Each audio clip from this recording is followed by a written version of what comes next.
Hello and welcome. Now when it comes to drilling holes in your furniture making, a good 9 times out of 10 I'd say you can get away by just drilling by eye. However, there are those occasions where you need to ensure your holes are bang on square. Now there are a lot of drilling guides and jigs on the market, and we can also probably build something fairly complicated ourselves. But with woodworking being as varied as it is, it's very rare that one size fits all. And that's why I like to use this very simple little gizmo that I was shown many years ago when I first started woodworking.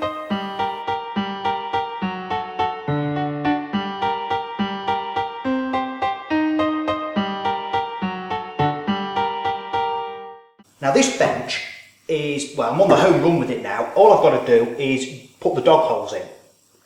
And I thought it was a perfect time to show you how it works. All you need is a drill, nothing fancy. I like a corded one, you less like to burn it out. And your drill bit. And the gizmo.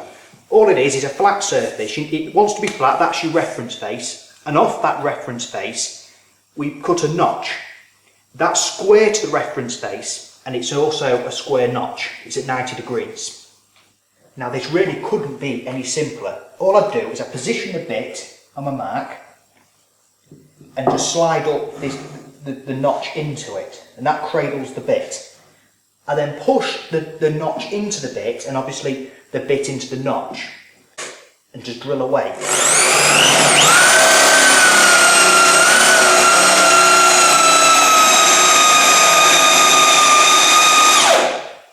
Now once I've got started, I've gone in an inch or so. I'll just get rid of that. The hole we've already drilled so far will guide it through the rest of the cut.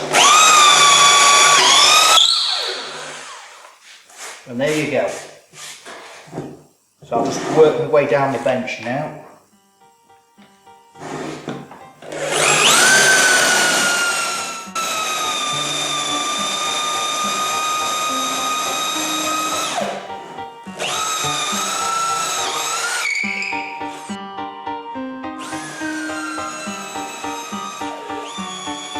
I do prefer to use this guide with an electric drill, so I have a spare hand to hold it still. It works just as well with a bit and brace, although clamping it down can be helpful.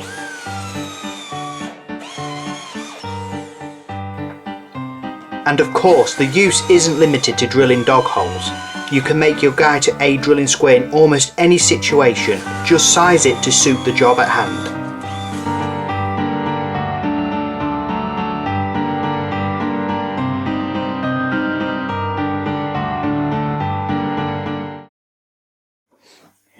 Now there really isn't an awful lot to make in one of these. That's kind of the beauty of it. You can just make it on the fly to suit the size of your scenario.